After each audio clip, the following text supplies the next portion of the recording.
Hello and welcome to CSRlive. This is Varun Upadhyay, and today we have with us Ms. Ekta Sharma, the Director and CEO of Humanizing Lives. Hello, Ekta, and thank you so much for joining us here in this chat today.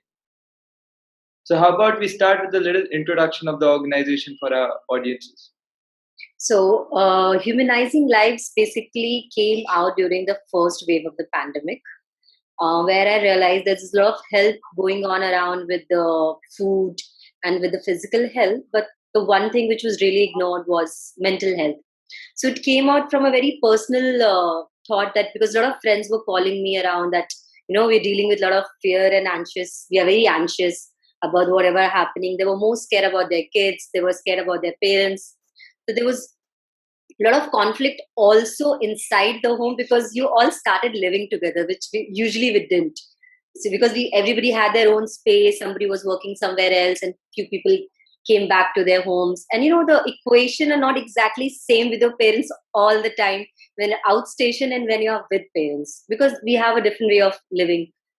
So that situation made me realize that I think there's an organization needed who gives a free therapy, or even just ear to ear. I'm more of like a listening therapy, not much of a advice. Okay, let's be not that toxic positivity which usually get from your friends or your parents. Okay, let's be positive. Okay, acha socho, everything will be fine. But not that. Just a listening therapy kind of thing. Okay, just listen to me. I don't want any advice. Just let me vent it out. So that's how I decided of coming up with the organization called Humanizing Lives, where we just give a ear to you and hear you and guide you in that situation. So it was more of an experimental thing, but yeah, it came up really good, and we started getting clients, we started getting people started connecting us through Instagram, Facebook, and the age range was basically not even 18; it was from 16 to 30. Majorly, it was mostly students, and the major problem was anxiety, fear, and conflict with parents. So yeah, that's how it's all started, and now it's been a year, and journey has been really good. So it was a good initiative. We just came with a random thought that we should do something. Yeah, and I absolutely agree with you because sometimes I don't think we need people to advise us. I think we just need to vent out and we just need to speak that whatever we are facing so that we know that we are in a safe space and nobody is going to judge us when we say that what, after a year living with our parents or our family is getting a little stressful because we are not used to the idea of being confined in a closed space continuously, because then your daily routines clash and everything. Absolutely, that's great. So Ms. Ekta, this brings me to my next question, is that what triggered you to start this organization in the first place? Like, basically, I know that everybody was going through a tough time during the pandemic and you thought of this idea, but was it there in you since a very long time and you just thought that this is the perfect time to start it and go for it? Or was the pandemic the trigger that just made you realize that what, I need to do something, so okay, let's go with this thing? So, I've been in this field of human rights and social justice for past 11 years to 12 years. And one basic thing I've realized that, people were not happy in their personal life. Either they have a conflict with their spouse, either they have a conflict with their families in total, or there's a financial stress. So something was there which was not right with anybody. So while I have worked with a lot of good organizations like NHRC, NCW, UN. And one thing I realized, no matter how much we preach them about different schemes in the government, or how to live your life, or be happy, try this, do that, it's not going to work unless you're not listening it from here. When you listen from here, you just listen and you just throw it away when you go back home. Because when you reach home, you know that there's nothing to eat. And I have a spouse who's been hitting me. I have a family who's not believing in me. I have parents who do not trust me. So there was a lot of emotional conflict. During that time only I decided that, I really need to do something about the mental health. Once you are fine and from your mind, you have that peace of mind, your heart is clear, then only you're able to understand a lot of things and put it into an action. Unless you are numb from your mind, nothing is going to work for you. There a lot of people will come, they'll lecture you, they'll preach you, they'll give you food in your hand, they'll give you facilities, but you're not going to work for yourself unless you know where you are. So that mental health was very much needed. So it's a past experience where it is from prisons, where do I go to slums, or do I just talk to anybody else? I felt that the happiness quotient was missing. People were not really caring about the emotional aspect of life and mental health. So I think that's where I decided. if I'm not wrong, I think that is also because nobody acknowledges the existence of their mental. They are not aware about the concept of mental health in the first place. They do not know. They feel like being healthy is basically being physically fit. A lot of people in India, sadly, still doesn't know the concept that how important uh, mental health is, and how equally important it is to keep that in check as well. So that's absolutely great what you're doing, and you're visiting slums and you're going and interacting with people, because that's not a very easy job to do. Okay, so this again, let's move on then. So do you think, like, you have collaborated with so many? I'm pretty sure you guys will collaborate with other organizations to go ahead with the projects you guys undertake and everything. So is it like majority of the projects are held in collaborations, or you guys have your own team where you go and you work, and even for mental health, do you guys have your own team of counselors and people who help other people, or do you guys do collaborations?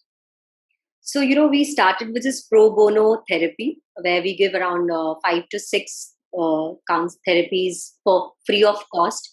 And after that, we just charge 100 to 200 rupees to maintain that sustainability of the organization. So, yes, I have a team of 6 therapists who are working with me, and they're working under the very senior therapist who's guiding them, mentoring them, training them every day. So yeah, I have a team of good therapists, and it's not by like how influencers do nowadays, talk to me. No, it's not that. It's a very important area, and you need a clinical person who knows it, Absolutely. how to cope up, how to do it. So everything, the organization started, and my first concern was to have a right therapist who knows what she or he is doing. So yeah, it's very planned. I have my team, and they just not doing sessions like 6, 6, 7 sessions in a day. They are also responding to your emails. They're also responding to your Instagram and Facebook DMs, because a lot of time people just randomly share their problems. So it's not that my social media person is replying to that problems. It's my therapist. We call them, we show them the messages, we seek the information, and then we text them. So it's all very professionally done and very in a very clinical method. I have my team. As you said that you were your organization was also attracting children of 16 years of age Yes. who were having my, so that's a very delicate age, and you have to make sure that the answers they get are absolutely Totally. I not had deviating. I had a lot of LGBTQ people approaching me through Instagram who were really, really young, and they were dealing with issues because they were confined at home and parents were not aware. True. So So that we is had what it is, basically providing a safe space for people to actually come out and raise their issues and talk about it. exactly. That's beautiful. That's great. So I was reading about the organization, and of course I was reading about you, and I saw that you have worked with a lot of governmental organizations as well in the past. So first of all, I would like to know the experience of working with a government organization, especially in our country. And secondly, I would like to know the difference between now, because you have your own organization, a non-profit. So what is the difference between having a non-governmental organization and working in a government one? The key So difference. there's only one difference in one word, that there you have a bureaucracy and here you have a freedom. That's all. But how was the experience with working with the Experience was good. You get to learn so much. You get right contacts. You get right work. You get, of course, you get to work with larger number of people when you're working with the government organization. While I was in NHRC, I used to look after the entire prisons in India, into the accountability and the human rights violation. So, of course, you have a larger experience when you're working with government bodies. But yeah, when you have your own organization, you have more freedom, and the work is less on paper, more on ground. absolute? And I think you can. I think even with the resources that the government provide, you can create a bigger and larger influence also, if you like. If you Of course, you can. But then eventually it also depends the kind of relationship you carry with yourself. So my organization, we do not have a funding right now, which I'm just banking on all my personal relationships, and I would say personal for social responsibility rather than CSR. Yeah, absolutely. Like I always say that CSR doesn't always mean that what corporate does for the social work. It's also about what citizens or individual do for the social work and well-being of the society. So I wanted to know, since the time I read about your organization, because you guys have taken so many projects and worked on so many projects, which one till now has been the most challenging and the toughest on your part to efficiently execute? So most difficult part was the project with prisoners. It was under a rehabilitation program in which prisoners was released during the pandemic as part of COVID thing, because there was a lot of overcrowding in the prisons. So few prisoners were released, and with those prisoners, I was doing therapy and counseling so that they rehabilitate better in the society.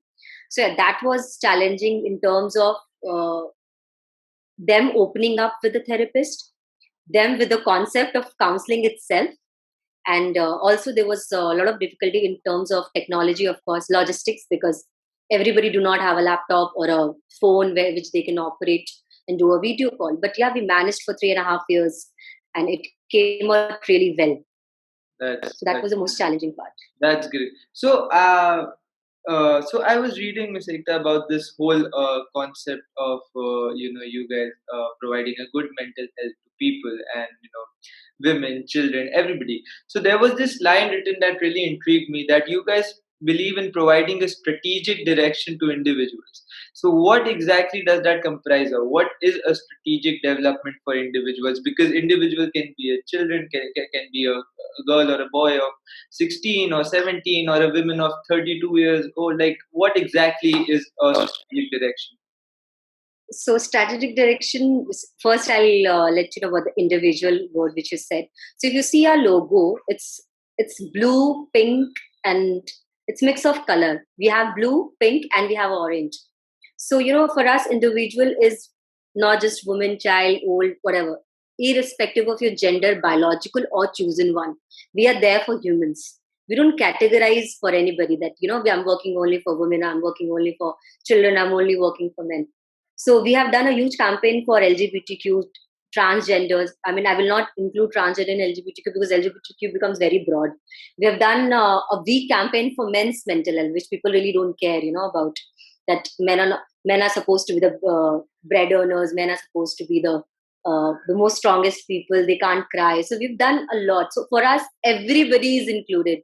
That's why we do not even say individual means everybody for us. We do not even tag with for women, strategic for children. So it's for everybody. And into strategic direction, which I mean is that we don't tell you what to do. You decide what you have to do. We just guide you. We just clear that fog around your mind and eyes, because you already know what you want. It's just that your emotions are not letting you decide because you're so confused. A lot of time we tend to start thinking that if my parents are fine with it, if my partner is fine with it, if society is fine with it. But eventually you don't realize what do you want. So we just clear that confusion, we clear that fog, and you decide for yourself. Okay, so basically, you let people have the clarity by themselves to what exactly Yeah. they want to pursue or how exactly they want to go about their life, and Yeah.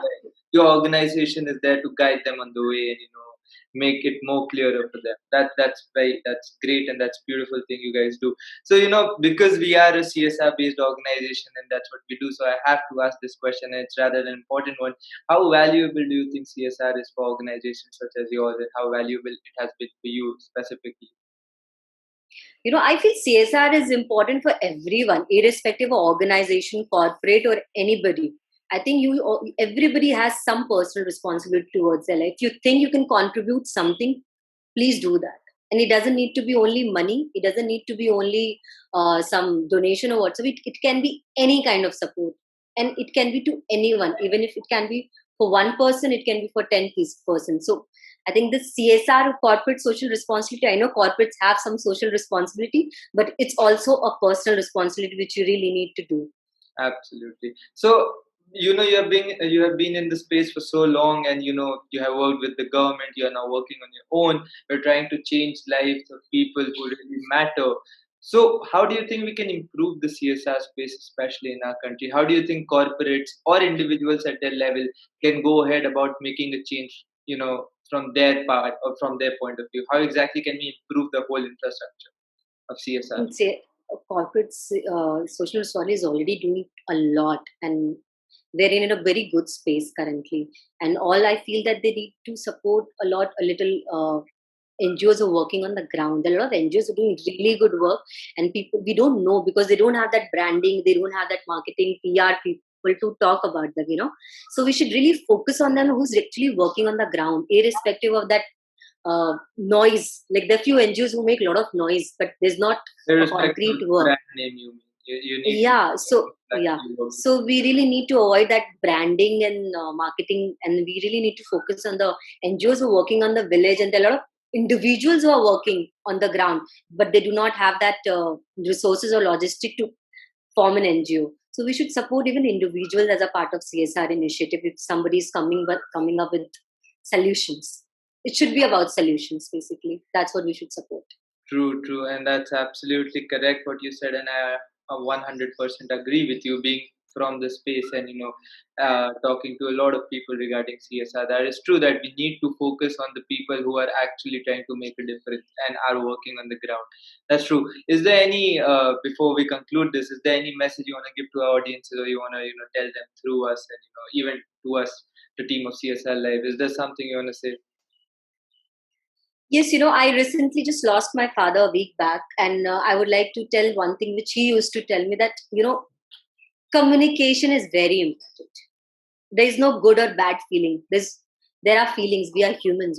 Stop putting in a bracket. This is a good feeling. This is a bad feeling. This is a negative statement. This is a positive. Just communicate. Communicating is very important. Once you start communicating, a lot of things resolve and solve. So, but don't keep it back to you. That's all. That's Communicate. That's very important. that's absolutely beautiful, and that's actually very true what you just said. Yeah. Communication is the key, because I think more than half the problems can be solved if we just communicate properly, and I don't Yes. think we need to do something else. So thank you so much for this lovely interview and lovely opportunity that you gave us to interact with you, and the work you and your organization is doing, was doing, and will do in the future. I'm sure it's going to be as great as it is right now, and it's going to be commendable. And it was indeed a very inspiring interview for us, the whole team of CSR Live, and for all our audiences. And I hope we get to do this again really soon.